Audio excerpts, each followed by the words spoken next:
দাঁড়িয়ে আছি চান্দাইকোনা ইউনিয়নের একটি শাখা পার্কে। দেখতে পাচ্ছেন কি অবস্থা, এই যে এপার থেকে ওপার লোকজন আসছে না, আপনারা দেখতেই পাচ্ছেন উপরে। চাচা, আপনার বাসা কোথায় বাবা? আমার বাসা সরেদাও। সরেদাও। আপনার উত্তরপাড়া। এখান থেকে যাওয়া আসার সমস্যা হয় না? সমস্যা, খালি সমস্যা। তাতে আপনি কি চাচ্ছেন? আমি চাইতেছি একটু ব্রিজ। ব্রিজ? হ্যাঁ, এই চলাফেরা করাবেন? হ্যাঁ।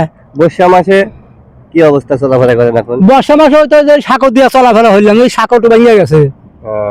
তাহলে আপনারা চাচ্ছেন একটু ব্রিজ হয়? ব্রিজ এখন কিভাবে পেরেন? এখন এই যে গামছা পিনতে আবার অনেক, তাছাড়া তো বুদ্ধি নাই। আর কোন বুদ্ধি আছে? এই ছাড়া তো যাওয়ার জায়গা নাই।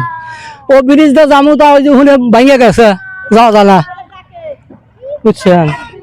দর্শক, আপনারা শুনলেন চাচার মুখের থেকেই যে তাদের এমন দশা, বেহাল দশা, যে চলাফেরা প্রতিনিয়ত চলাফেরা করে এই রাস্তা দিয়ে, কিন্তু তারা এপার থেকে ওপারে গামছা ফিন্দে অথবা লুঙ্গির কাঁচা দিয়ে এপার থেকে ওপার পার হয়। আচ্ছা, আমি এখন যাচ্ছি আমার এক বড় ভাইয়ের কাছে।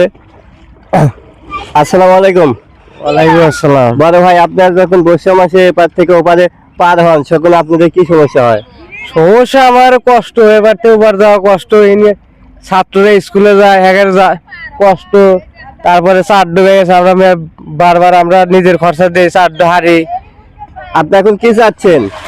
আমি চাইতেছি একটু ব্রিজ চাইতেছি আমরা। ব্রিজ? হ্যাঁ, মানে এপার থেকে ওপারে পার হওয়ার জন্য একটু ব্রিজ। হ্যাঁ, এই আমার আর দাবি। যখন বর্ষা হয়, ব্রিজ থাকে না, কালভার্ট থাকে না, তখন কি অবস্থা আপনি পার হন? এখন ওই ওই সাইড দিয়ে ঘুরে যাওয়া নাগে, নাহলে ওই থানা রোড দিয়ে ঘুরে যাওয়া নাগে, নাহলে গামছা ফিনতে পারা নাগে।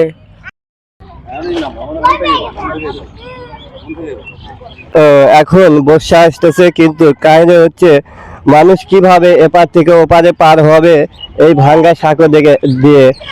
নতুন সরকারের কাছে একটি আবেদন, যাতে এই জনগণ এবং এপারের ওপারে মানুষের চলাফেরা করার জন্য ব্রিজ করে দেওয়ার আশাবাদ জানিয়েছে সবাইকে।